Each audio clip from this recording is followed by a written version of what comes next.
Michael Chandler makes a big statement by knocking out lightweight legend Benson Henderson.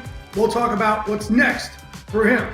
Tim Johnson continues his tear as he gets the first round finish against Matt Mitrione. There's a rematch with Kongo or Minikov next.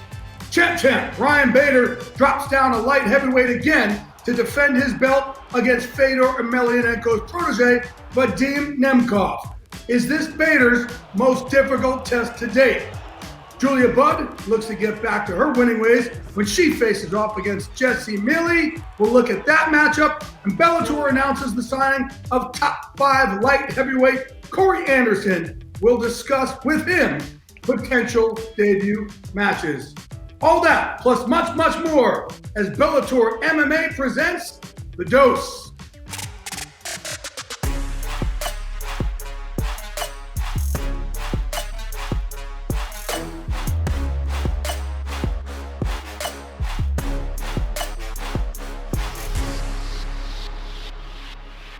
Hi, great to be back here at The Dose. Jay Glazer, joined by our dude, Robin Black. And man, I'll tell you what, last couple of Bellator shows have been fantastic, man. Really, it's good to get back in.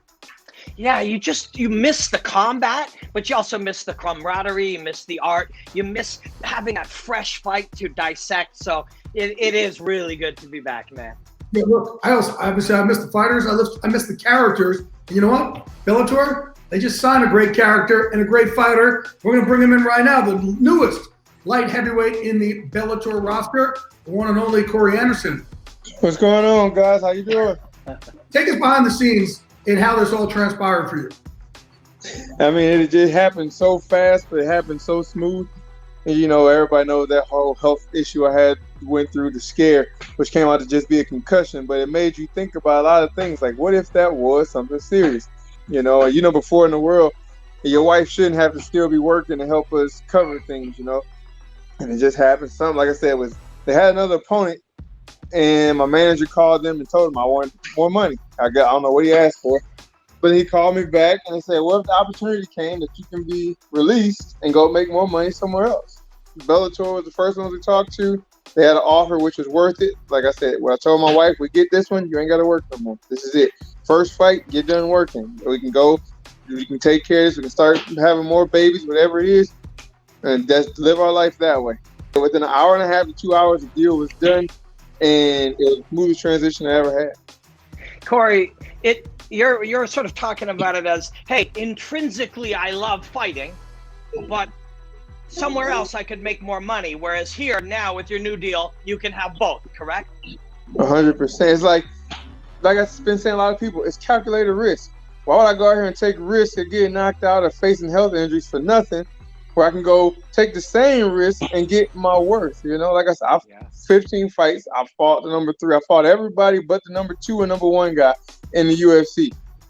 I fought all the way up the rankings, and I'm still getting paid. I knew guys, a couple of guys I beat in my last 4 fights, they got more money than me for losing than I did winning.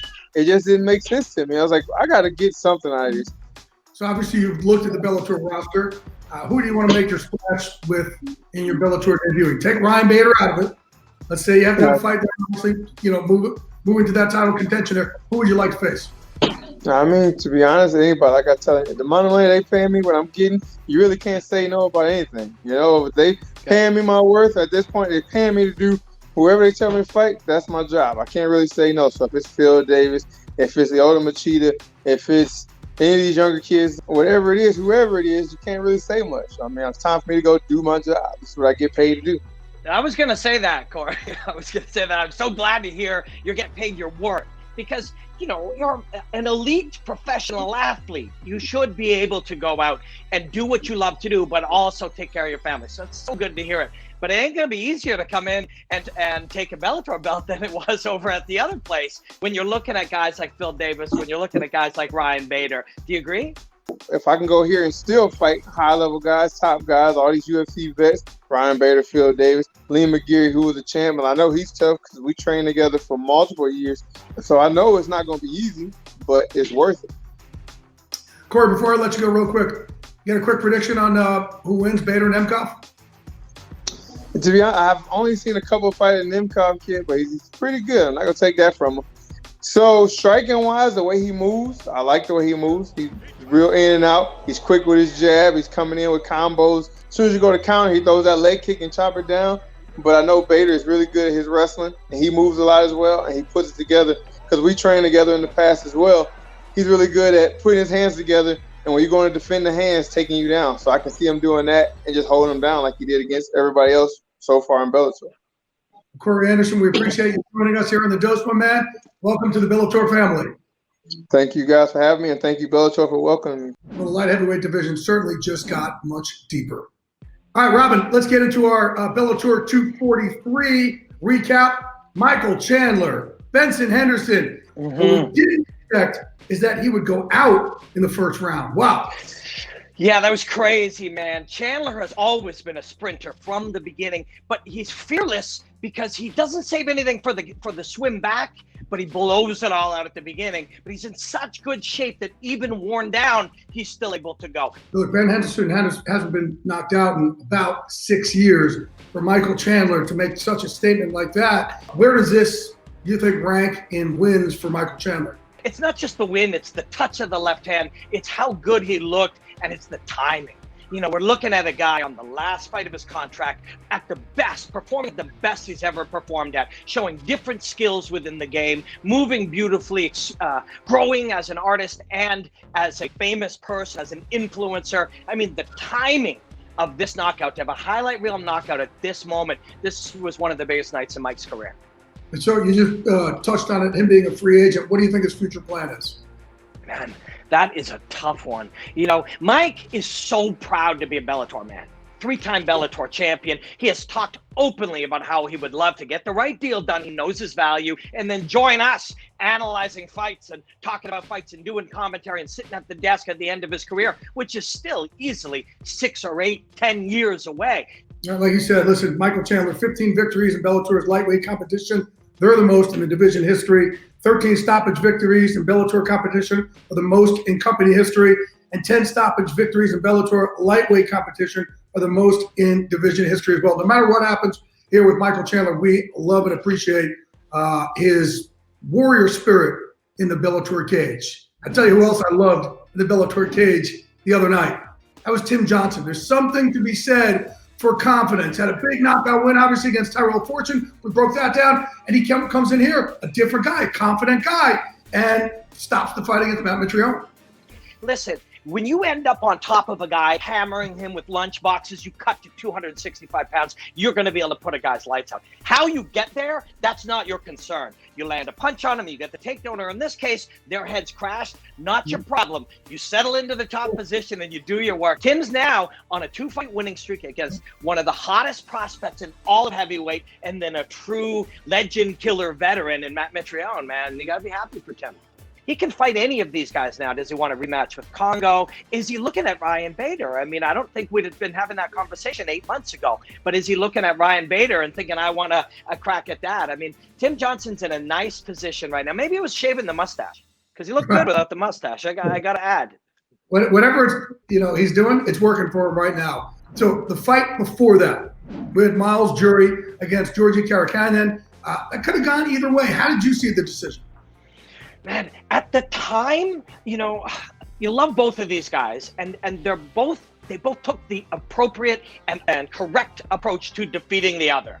If you're Jury, you're pulling him in, you're landing shots up from underneath, you're trying to keep him at distance, you're forcing Georgi to work. But Georgi, a lot of the times when you see these, the judges will look, and the guy who keeps pushing, keeps trying to impose his desired results, that's the guy that they'll give it to. And that was Georgi on the night. But I think when you really, and Georgi doesn't like this, and he doesn't, when he looks at it, he won't like hearing us say this, but when you just break down minute by minute, you might have had to give it to Miles Jury. The answer to this one is make these guys, offer them to fight again, and they'll say yes. Listen, there were a couple of big stars in starring performances that night. One was on the undercard. Valerie Loretta, she just lit up the cage. Obviously, her post-fight celebration has been seen about 11 million times. Man, she goes after. She's a finisher. Yeah, she is. You know, coming up as a martial artist her whole life, you know, and then to see her be able to be in that Bellator cage, moving her feet, inviting the opponent in and hitting hard. And it's not like you took a Taekwondo master and just, you know, taught them to box, right? It isn't just, you know, got her hitting mitts. She used all of that movement and all of that mobility and all of that improvisational skill that she has and just extended it into the hand technique. So it isn't a kicker, boxing, it's somebody who's truly blended all of it. But you're right, man. Some, you know, handsome or beautiful or compelling or interesting. These are all great things, but just that star power, that desire to watch that person do that thing, she's got that. She is different. The way she throws those strikes with those hands, not even the feet, the way she throws those strikes with her hands, that really makes her different than so many others we've seen. That was a different punch that she threw. That wasn't your typical boxing punch. It was something very beautiful, perfectly put together for her skill set and her body type. All right, let's talk about the next card moving forward, and that is the champ. Ryan Bader, he is the main event, takes place August 21st. We have his first fight since he's won both titles, obviously the heavyweight champ of the world, the light heavyweight champ of the world. He's the whole package right now. He's got it all, man. He really does. That's Ryan Bader. Like, Ryan Bader is the 2020 ideal mixed martial arts athlete. And he really is, the way he's putting it together. And you mentioned his confidence, the way he's seeing everything. He's hard to beat right now. Any light heavyweight or heavyweight on planet Earth is going to have a hard night with Ryan Bader. Well, he's taking on a guy, obviously he's a protege of Fedor Emelianenko, who Ryan Bader beat with one of those hits we're talking about. Is this his toughest fight to date? So how do you beat? We just described Ryan Bader. He's the 2020 near perfect athlete. How do you beat a guy like that? Well, one, you have to shut off the blood flow to the brain or jar that nervous system and shut him off. How are you going to do that? You have to set up something that's a pinpoint shot to be able to do it. That's something that Nemkov does really, really well. That one knockout that he landed at Felipe Lin's straight down the pipe, the slow stepping to cut him off to set up the perfect highlight reel knockout. That's how you take a guy like Ryan Bader. You might not beat him every minute, but if you shut that brain off, he's still human. And this guy has the ability to do that. We also saw when he fought Liam McGeary, he used one tool, the low kick, to dissemble a former champion. That's the kind of skills you're going to need. You either take Ryan Bader apart and then shut off his body, or you land the perfect shot to shut off the brain. And he has the ability to do one of those things, and that's why this is a compelling fight, man. Who do you think ends up winning this one? Next time we do the dose, who's the light heavyweight champion of the world? I mean, if you know my view on martial arts, the more I watch it, the less I know. And trying to predict the future to me just seems completely impossible. So why don't I just throw him up into the air and say that Vadim Nemkov will knock out Ryan Bader? Bader's going to be pissed at me for saying that, but I'm literally just throwing it up into the air, flipping the table over, pulling out both guns and starting to shoot. Vadim Nemkov is going to knock out Ryan Bader. I'm sorry, Ryan. Fine. All right, our co-main event is a former champ, Julia Budd. She takes on Jessica Mealy. Obviously, Julia Budd's going to look to try and make a statement coming back from her loss to Cyborg. And you never know. Obviously, when you have a big loss like that, sometimes it's a huge learning experience and you come back different, right? You can learn so much from a loss, or it could shut you down, the glass breaks, you go the other way. Where do you see Julia Budd go? You know, Julia is truly one of the great fighters in the world. She means a lot to this company. Yeah. She means a lot to fighting. And you hope, one way or the other, win or lose, that she has a good night. She can go out there and do her thing freely. And when she does, man, she's going to win most fights, because she's a special athlete, but she's a fighter. She's a visceral fighter. When you put her in, nicest woman and nicest human in the world, put her in a fight, close the cage door, she's mean. What's Mealy need to do for the upset? Yeah, lunchbox, hard hat, work boots, go to the work site and just work your butt off, you know. Jessie will be there till the very end of that fight. That's why this is a great fight for Julia no matter what. If Julia Budd wins this fight, how convincingly does she need to win it to go right back in the title picture? Oh, you know, the greatest fighter need a foil. Every great fighter needs an enemy or a foil or somebody to have that series of fights with. And for Julia, that's Cyborg. But for Cyborg, I think that's Julia as well. If Julia goes in, has the right performance, I think both of those two athletes, both of those two wonderful martial artists really need each other. We have another big name on the card also. Roy Nelson, his return. He goes against Valentin Moldavsky. Look, big country. We know in the past what his game plan was. I hope that he would get back to what his earlier days were, which is going for the takedown, that crucifix, trying to make instead of little punches, start landing elbows from that. He still has such a great skill set. With Roy back in the day, you're right. It was move your way up, then trap the arm, then trap the other arm, then sit there with that big old belly on the guy's face, trying to make it hard for him to breathe as you hammer away at him until that's over. Yeah, wouldn't that be an easier night for Roy Nelson too? You know, an easier way to make a living. With, showing everybody, look, I can take all these punches. And we've talked about it at length. And, you would hope that he could go in there and kind of reset himself there. But Moldavsky, man, he is obviously on a different plane right now. He's on a trajectory. There's, if you look on, Bellator, Twitter or Instagram, you don't have to look far. You're going to find one of Moldavsky's highlights where he just is standing there and just throws that jab out. And that jab literally cripples another heavyweight. You see it when a guy can just turn his hips like that, super athletic. He's a sports car. He's a sports car that's going to accelerate his knuckles into your face. When jabs are hurting guys and stinging them and getting their legs to go out from underneath them, yeah, you're right. You don't want to be taking those all night long. Roy used to love knocking guys out with the overhand. Then guys started getting used to it, and he would make it look like an overhand, and then it would come up from underneath. He's a smart guy.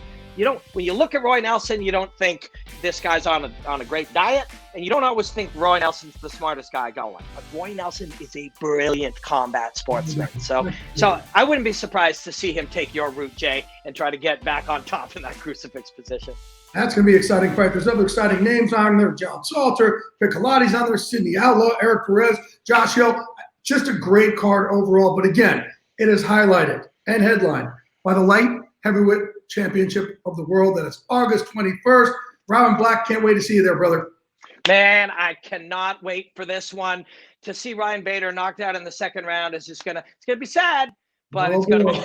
Okay, hey, I'll bet you all my wine over here. If that happens, if it doesn't happen, you got to replenish the whole thing. What do you think? I don't like that deal, Jay. I don't like that deal at all. I don't like my odds on that. I also don't like my bank account compared to yours.